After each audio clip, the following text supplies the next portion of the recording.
구약성경 민수기 36장 1절에서 13절까지 우리 한 목소리로 함께 봉독하겠습니다.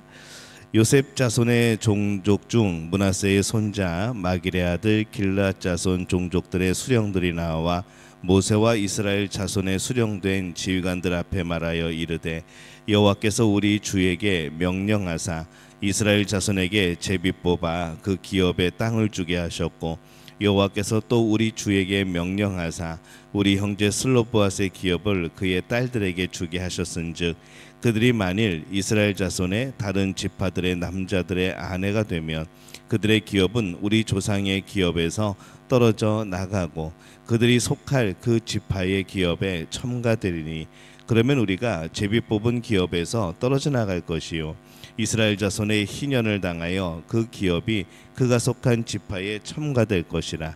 그런즉 그들의 기업은 우리 조상 지파의 기업에서 아주 삭감되리이다. 모세가 여호와의 말씀으로 이스라엘 자손에게 명령하여 이르되, 요셉 자손 지파의 말이 옳도다. 슬로보앗의 딸들에게 대한 여호와의 명령이 이러하니라. 이르시되, 슬로보앗의 딸들은 마음대로 시집가려니와 오직 그 조상 지파의 종족에게로만 시집갈지니, 그리하면 이스라엘 자손의 기업이 이 지파에서 저 지파로 옮기지 않고 이스라엘 자손이 다 각기 조상 지파의 기업을 지킬 것이니라 하셨나니, 이스라엘 자손의 지파 중 그 기업을 이은 딸들은 모두 자기 조상 지파의 종족이 되는 사람의 아내가 될 것이라. 그리하면 이스라엘 자손이 각기 조상의 기업을 보존하게 되어 그 기업이 이 지파에서 저 지파로 옮기게 하지 아니하고 이스라엘 자손 지파가 각각 자기 기업을 지키리라. 슬로보앗의 딸들이 여호와께서 모세에게 명령하신 대로 행하니라. 슬로보앗의 딸 말라와 디르사와 호글라와 밀가와 노아가 다 그들의 숙부의 아들들의 아내가 되니라. 그들이 요셉의 아들 므낫세 자손 종족 사람의 아내가 되었으므로 그들의 종족 지파에 그들의 기업이 남아 있었더라. 이는 여리고 맞은편 요단가 모압 평지에서 여호와께서 모세를 통하여 이스라엘 자손에게 명령하신 계명과 규례라. 아멘. 할렐루야. 하나님의 은혜가 오늘 새벽에 하루의 첫 시간을 주 앞에 드리는 우리 믿음의 가족들에게 함께 하시기를 예수님의 이름으로 축원합니다. 오늘 말씀은 민수기의 이제 마지막 부분이 되어집니다. 가나안을 점령하기 전에 이 광야 생활을 주로 다루고 있는 이 민수기에서 그 마지막 내용이 뭘까 보니까 이 오늘 슬로보앗의 딸들의 이야기가 다시 한번 나오게 되어지고 또 그들의 순종의 내용들이 우리에게 말씀을 하고 있습니다. 이 슬로보앗의 5 딸들 여러분 기억하시죠? 민수기 27장에서 나왔던 그 여인들입니다. 이 여인들은 남자만 상속받던 당시의 풍속에서 그 상황을 뚫고 아들이 없는 아버지의 대를 이어서 딸이 이 기업을 상속받을 수 있는 새로운 법을 하나님께 받게 된 그런 계기를 만들었던 아주 용감한 그런 여인들입니다. 그런데 이번에는 다른 사람들이 이의를 제기합니다. 만약 그 여인들이 다른 지파 사람들과 결혼을 하면 그 땅의 상속권이 다른 지파로 넘어간다는 거죠. 이것에 대한 해결책을 보면서 우리가 이 땅을 살면서 알아야 되는 우리의 한계, 그리고 우리가 살아가는 모든 것의 한계에 대해서 함께 말씀을 우리가 생각해 보려고 합니다. 이 슬로보앗의 딸들이 아버지의 몫으로 재산을 상속받은 경우에 만약 슬로보앗의 딸들이 다른 지파 사람에게 시집을 가면은 이 12지파에게 공정하게 분배될 땅이 그 어느 한 지파로 이제 쏠려지게 되어지는 것이죠. 그래서 이 슬로보앗이 속한 지파 사람들이 모세에게 조치를 취해 달라라고 말씀을 하는 겁니다. 그러자 하나님께서 말씀을 합니다. 6절 말씀에 보면은 슬로보앗의 딸들에게 대한 여호와의 명령이 이러하니라. 이르시되, 슬로보앗의 딸들은 마음대로 시집가려니와 오직 그 조상 지파의 종족에게만 시집갈지니. 이 슬로보앗의 딸들은 조상 지파의 사람들하고만 결혼을 해야 된다는 것이죠. 그래야 그 지파의 땅이 다른 지파의 땅으로 넘어가는 일이 없기 때문입니다. 이에 대해서 우리는 그런 생각도 할 수 있습니다. 아니, 결혼을 어떻게 그렇게 할 수만 있는가? 사랑하는 사람과 하는 것이 맞는 거 아닌가? 왜 같은 지파 사람하고만 결혼하게 해야 되는 것인가? 이게 너무 제한하는 것이 아닌가 이렇게 우리가 생각할 수 있습니다. 그러나 하나님은 분명하게 말씀하시기를 이 슬로보아스의 딸들은 같은 지파 사람들하고만 결혼하라라고 말씀을 합니다. 그것이 하나님께서 이 슬로보아스의 딸들에게 주신 이 울타리인 것이죠.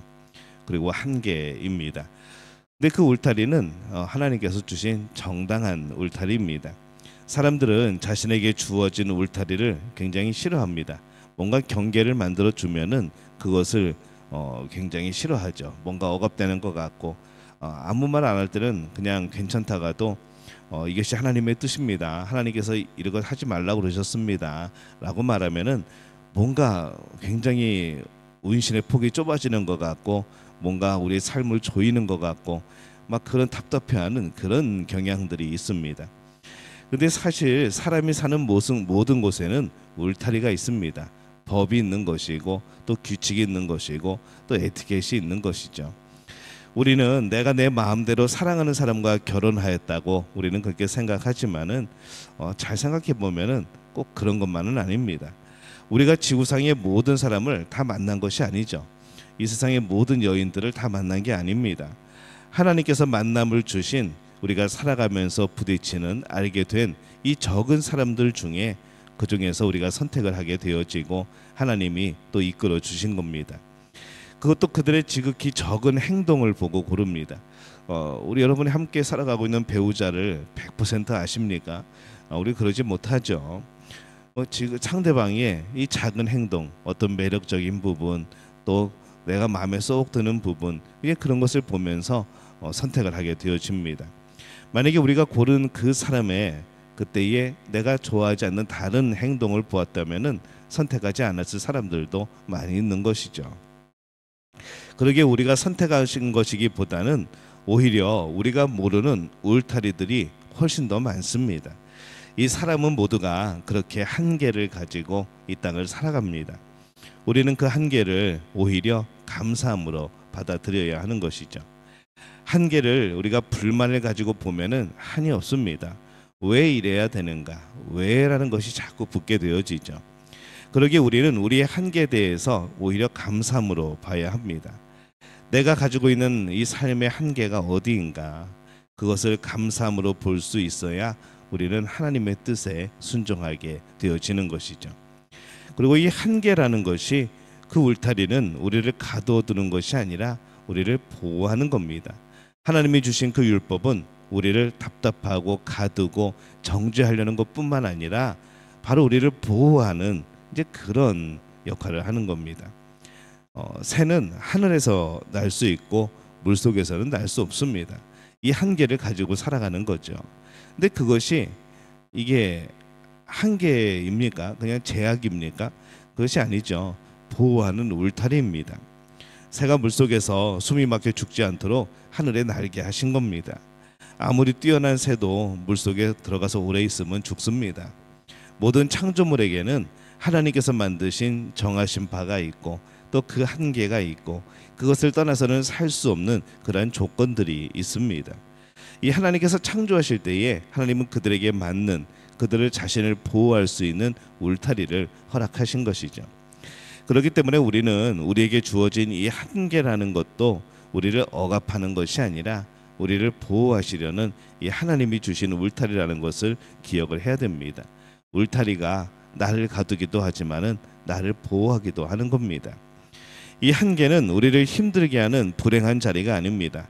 오히려 우리를 하나님 뜻 안에, 우리를 하나님 뜻 안에 가두는 울타리가 있다고 한다면 그것은 우리를 행복하게 하시고 보호하시는 바로 그런 울타리가 되는 겁니다. 이 슬로보아스의 딸들에게 땅을 기업으로 주었고 그것이 슬로보아스의 딸들에게는 어쩌면 이 작은 올가미가 될 수도 있는 것이죠. 땅은 얻었는데 결혼은 마음대로 하지 못할 것 같은 이제 그런 상황입니다. 근데 그들은 그것을 올가미로 여기지 않습니다. 울타리로 여기지 않습니다. 오히려 순종하고 감사한 조건으로 생각을 했던 거죠. 그래서 10절에 보면은 슬로보아스의 딸들이 여호와께서 모세에게 명령하신 대로 행하니라 이렇게 되어 있습니다. 처음 도착한 가데스 바네아에서 순종하지 않으므로 38년간을 광야에서 헤매고 다시 가데스로 돌아와서 이제 다시 시작해야 됐던 이스라엘 백성들의 모습을 그린 이 민수기의 마지막은 어떤 장황한 것이 아니라 작은 여인들의 작은 순종으로 끝을 맺게 되어집니다. 큰 순종이 아니라 작은 순종이 매우 중요한 바로 하나님이 말씀하고 싶은 그들의 모습인 것이죠. 사실 우리들에게 놓인 문제들은 모두 다 대부분 작은 순종을 요구를 합니다. 우리는 그 순종을 참 어려워합니다. 순종이 중요합니다. 역사는 순종하는 사람을 통해서 이루어집니다. 하나님 앞에 순종하지 못하면은 그를 통해서 역사가 일어날 수가 없는 것이죠. 이 세상을 다스리시는 하나님께 순종할 때에 우리는 역사의 중요한 포인트에 있는 사람이 되어질 겁니다. 순종하지 않으면 그것은 역사의 중심에 있지 못하고 그냥 스쳐 지나가는 그냥 하나의 무의미한 인생이 되어버릴 뿐인 것이죠. 우리가 이 세상을 살아가면서 이 세상을 다스리는 하나님의 뜻에 순종하면 이 세상을 다스리는 이 하나님에 의해서 사용되어지고 또 역사의 흐름을 만들어가게 되어지고 또 그 역사의 흐름 가운데 쓰임받게 되어지는 그런 복된 그런 사람들이 되어질 줄로 믿습니다. 하나님께 순종하는 믿음 가족들 되어주시기를 바랍니다. 작은 것이라 할지라도 작다고 하지 말고 작은 것이라도 너무나도 나를 얽어매는 것이라고 여기지 말고 순종할 때에 오늘 우리들의 삶 속에 하나님이 주신 큰 은혜와 또 놀라운 평안과 사랑이 경험되어질 줄로 믿습니다. 이 하나님의 사랑의 손을 경험하는 우리 믿음의 가족들 되어지시기를 예수님의 이름으로 축원합니다.